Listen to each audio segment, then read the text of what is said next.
Bonjour à tous, très heureux de vous retrouver pour ce nouveau numéro de School TV Le Mag. On est ensemble pendant une demi-heure pour faire le point sur la scolarité de vos enfants avec, vous le savez, à chaque fois une thématique forte. Aujourd'hui, on se met en mode école ensemble. Voici le sommaire de cette émission. On s'intéresse aujourd'hui à la sclérose en plaques, une maladie encore bien mal connue du grand public. Qu'est-ce que c'est? Combien de personnes sont touchées en France? Irina Capron vous explique tout dans un instant. Comment vivre avec une sclérose en plaques? Quels sont les symptômes?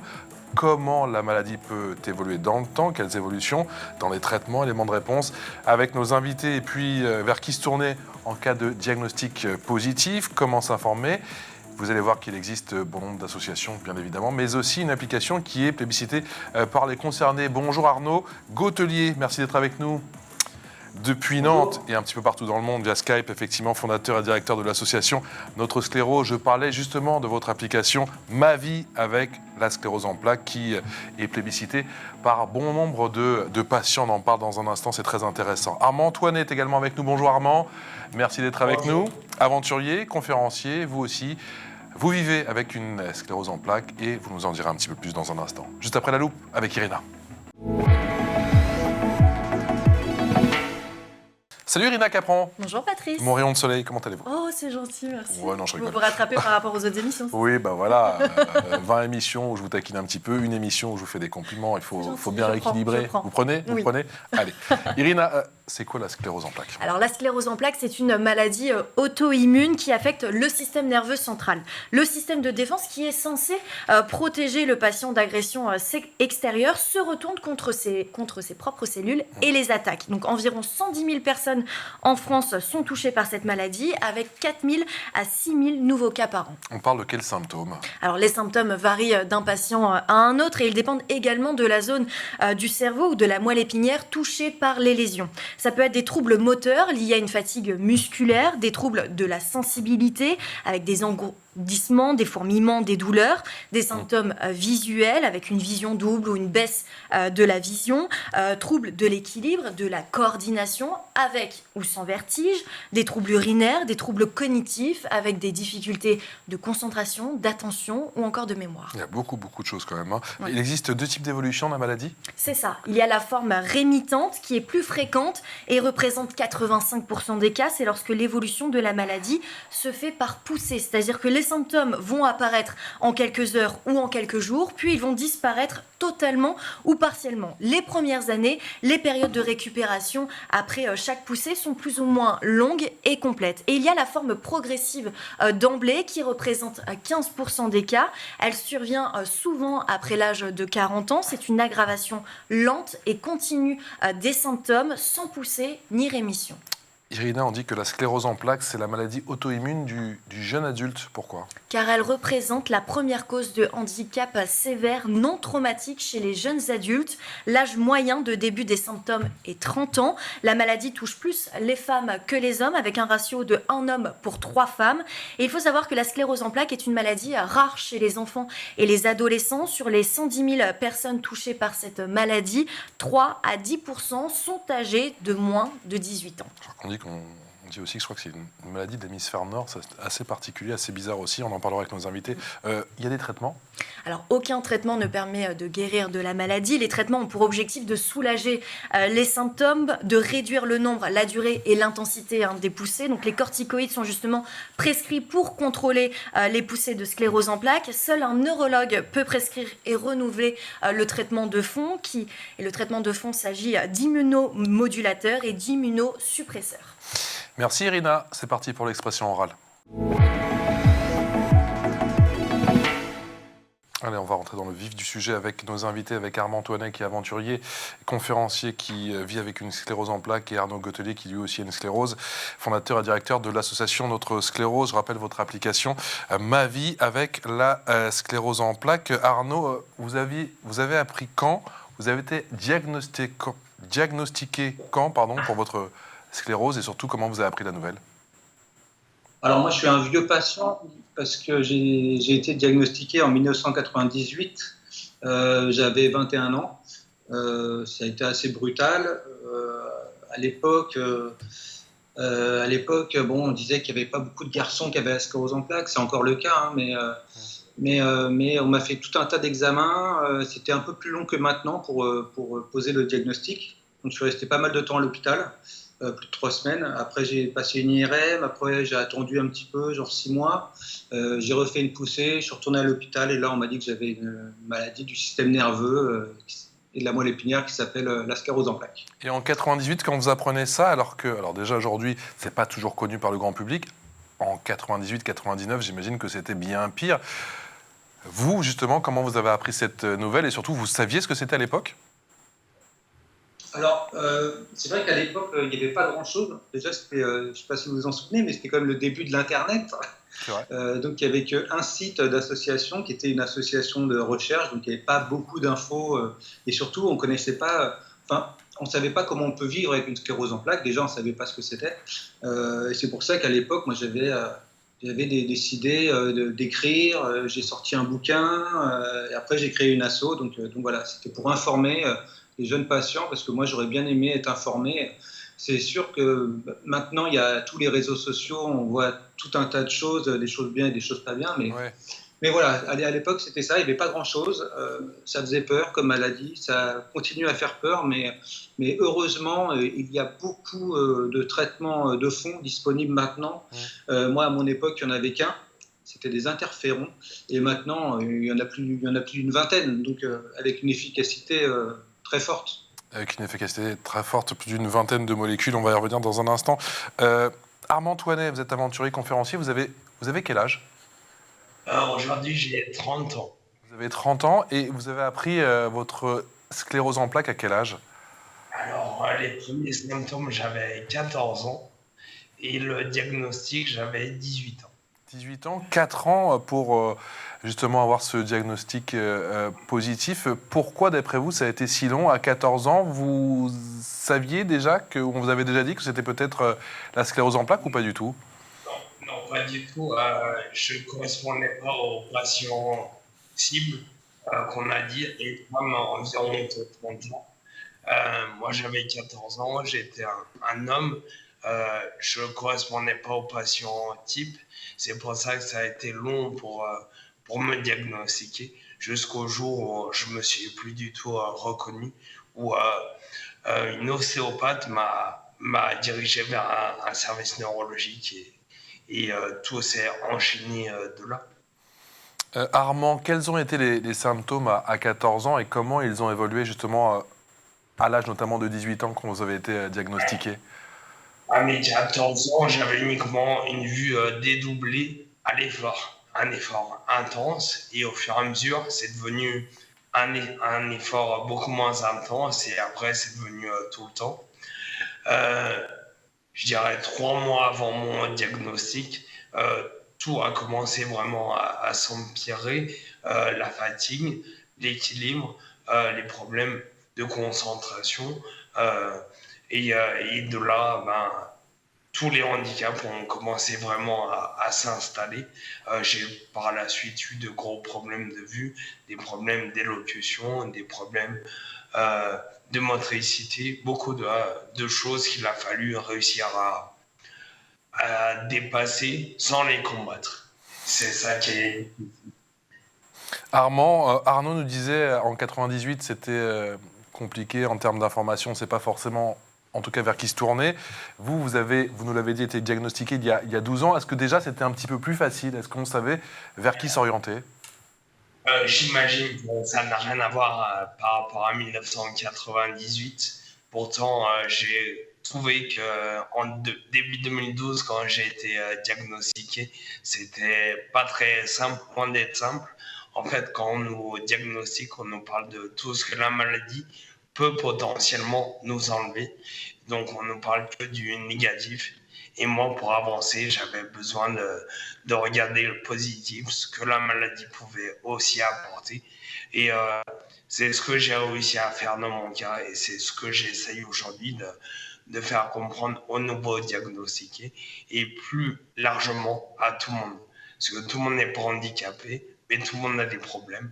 Et mon but, c'est de parler à tout le monde. On rappelle que vous avez couru un semi-marathon, que vous faites plein d'activités. On va en parler dans un instant. Arnaud Gautelier, je rappelle que vous êtes fondateur et directeur de l'association Notre Sclérose. Vous êtes notamment basé à Nantes. Voilà, la belle photo avec la médaille, on en parle dans un instant. Arnaud, on ne guérit pas de la sclérose, on apprend à vivre avec. Est-ce que c'est ce qui est le plus dur à accepter au début ?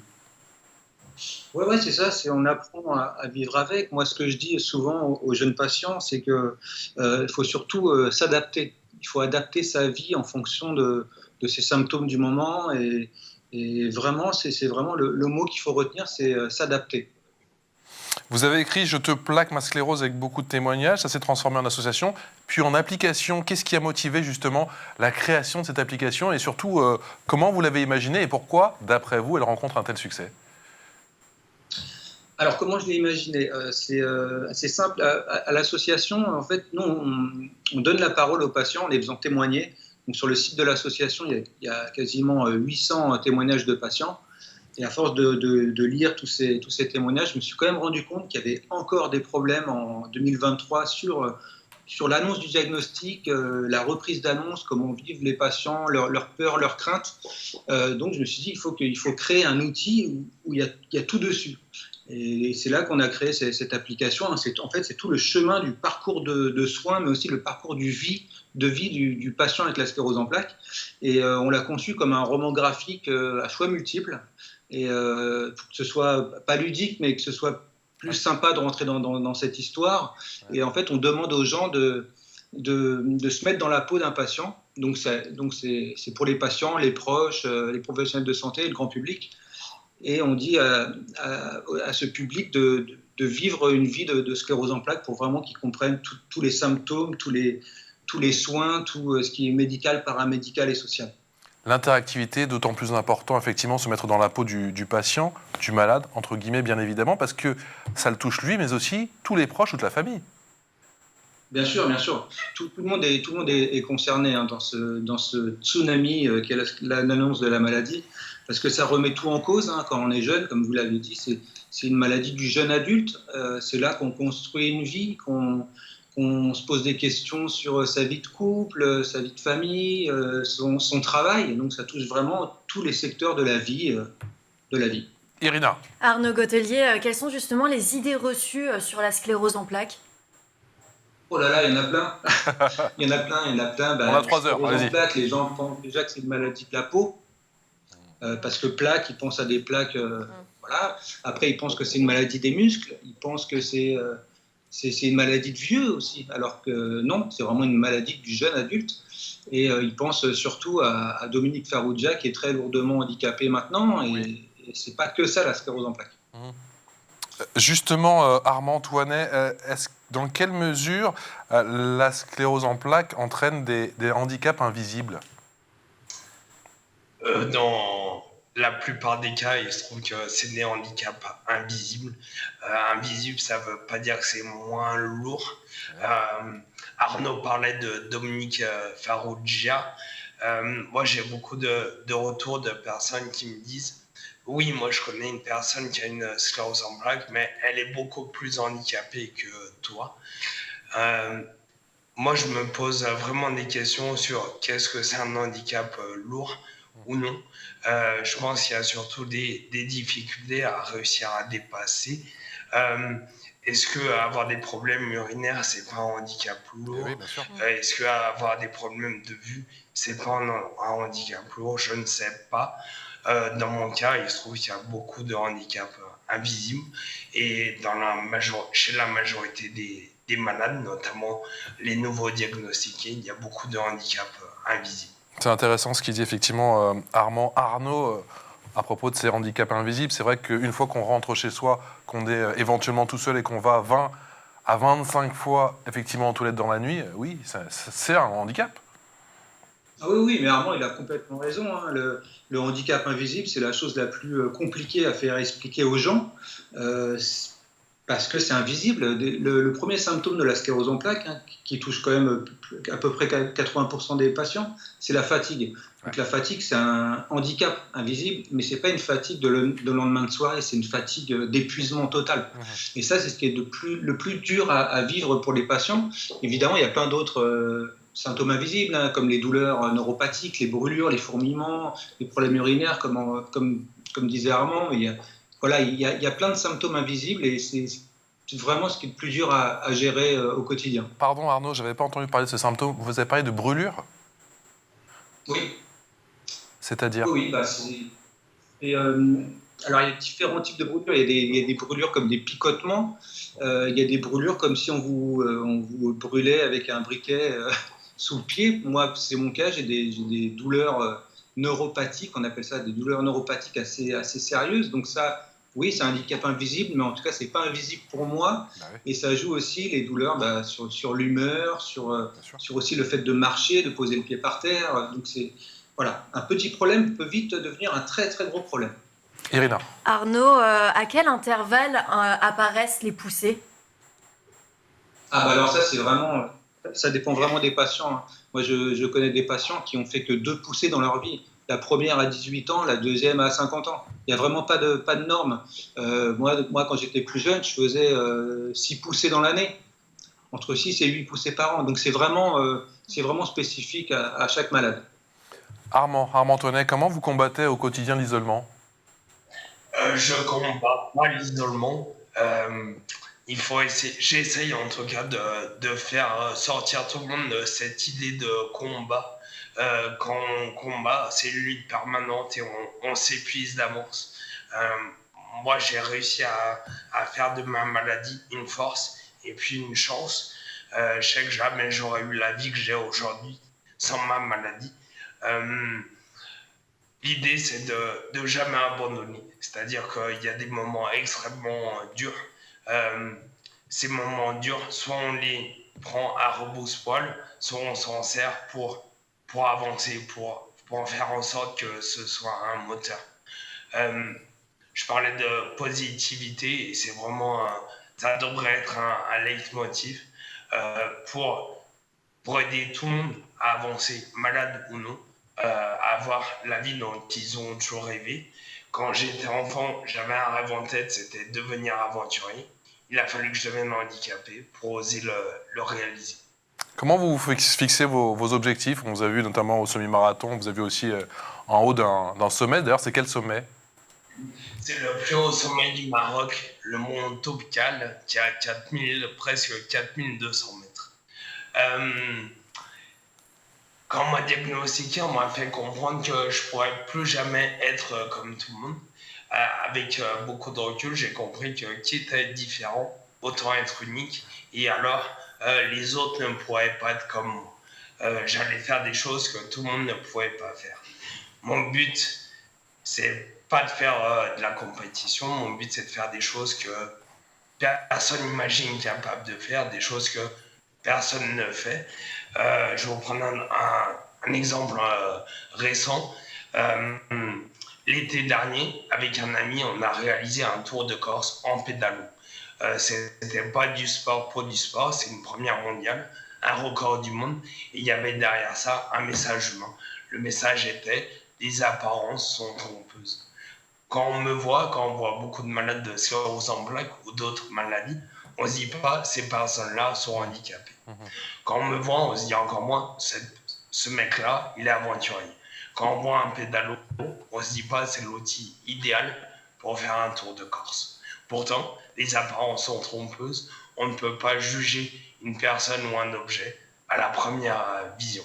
Et il faut ce côté message humain qui, moi, me motive. Et le sport, j'aime bien ça. Mais les aventures, c'est vraiment mon outil de communication. Arnaud Goetelier, on parlait effectivement en début d'émission de cette épée de Damoclès quand le diagnostic tombe. L'autre danger, c'est de se replier sur soi-même, de s'isoler. Ah oui, bien sûr, oui, ça c'est vraiment dur. C'est pour ça que nous, notre association, elle est d'abord sur Internet, elle est accessible à tout le monde. On fait beaucoup de supports vidéo, en fait, Oui. des outils d'éducation thérapeutique. Parce que pour nous, c'est important d'expliquer aux patients isolés, donc tout le monde a Internet maintenant, hein, d'expliquer aux patients qui sont isolés partout en France, et même des patients francophones, ce qu'est la maladie, bien la connaître pour mieux en parler avec les professionnels de santé et évidemment pour mieux être suivi après. Parce qu'un patient éduqué, c'est un patient qui est mieux traité. L'info en plus, c'est avec Irina Capron.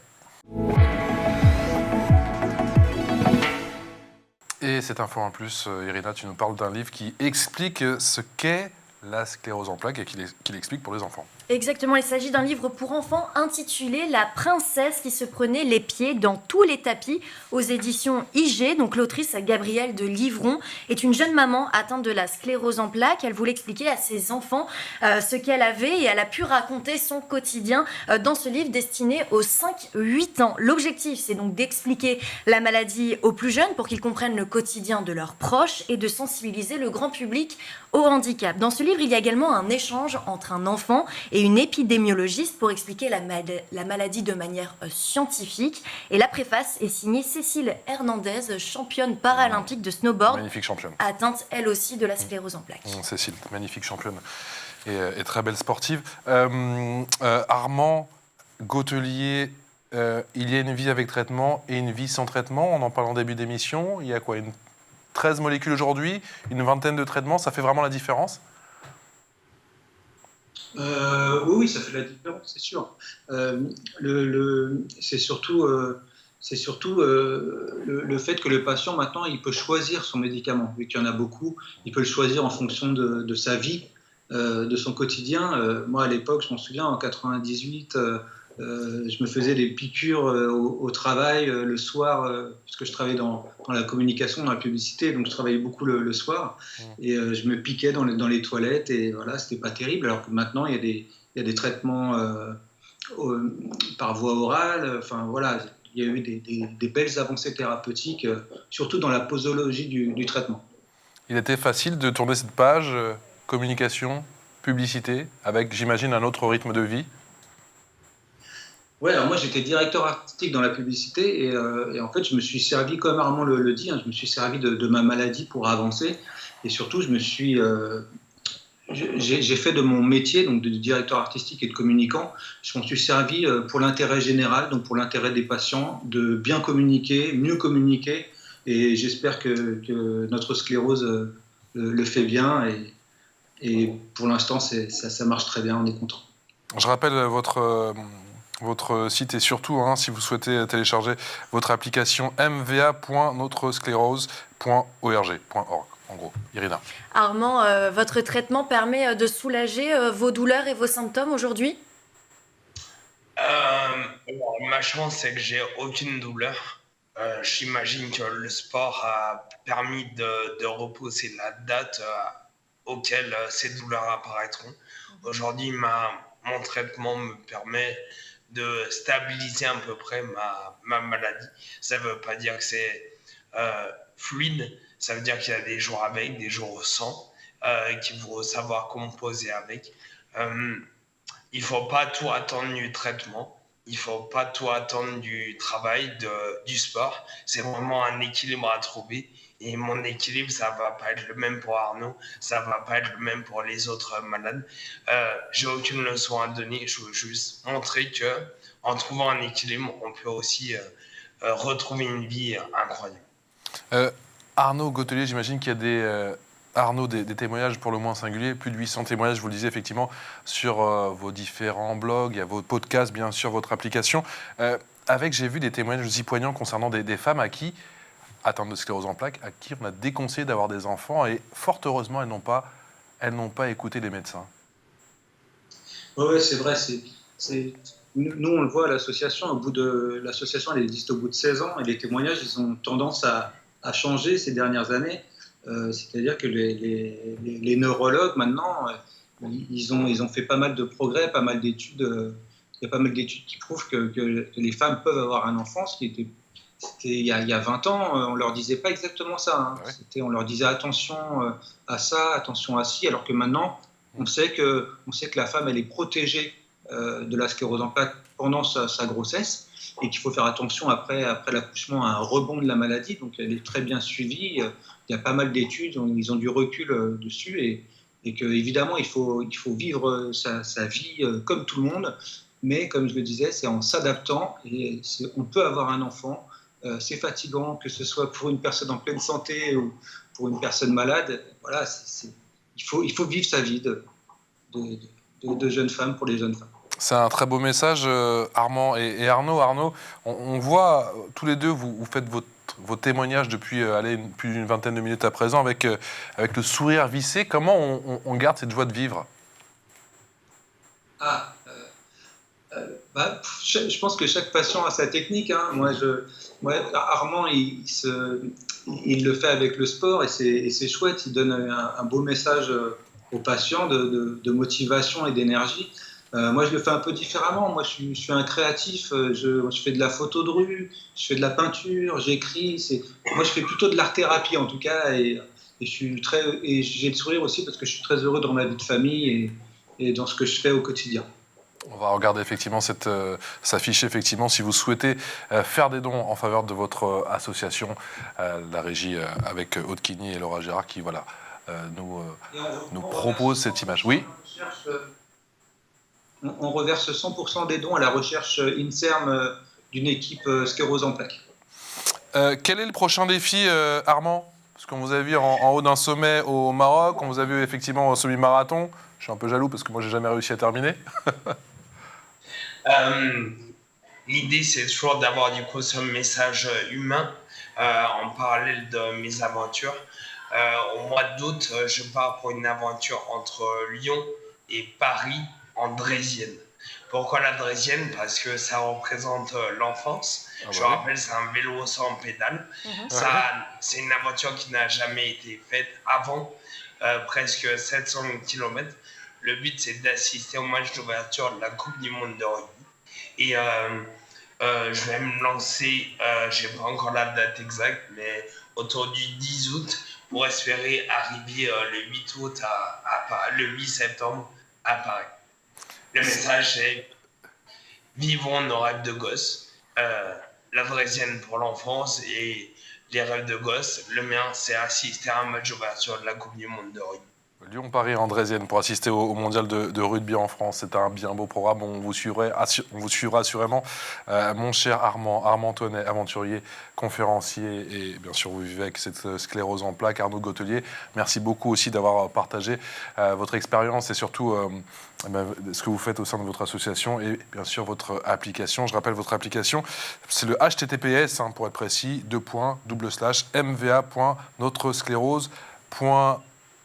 Merci à tous les deux. Irina, on se retrouve demain pour de nouvelles aventures, pour de nouvelles émissions, un nouveau numéro de School TV Le Mag. Je vous souhaite une excellente journée sur School TV.